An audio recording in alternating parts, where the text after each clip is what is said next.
welcome back to Sunny Live Trend. Thank you so much, guys, for tuning in. I'm here to update you of what's going to happen on Uzalo from the 3rd to the 7th of October 2022 on Monday. Kapsile and Mthambisi try to keep things professional, but it's clear there is an attraction between the two. Mrs. Gwala is taken by Nosipho and her ambitions. Mrs. Madlala turns head with her new wig on Tuesday. Mthambisi sees another opportunity to woo Kapsile into going on a date with him. Mrs. Gwala advises her son to make an honest woman out of Nosipho, and Mrs. Madlala's new hairstyle attracts the wrong attention on Wednesday. The Hloboto's business account is exploited. Lily makes a U-turn and it ends up in pain for both parties. Mthambisi finds a new friend amidst a well-organized event on Thursday.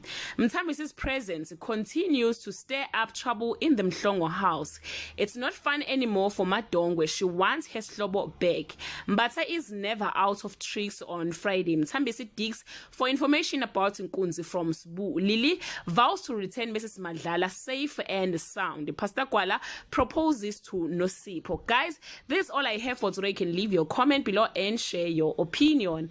Bye.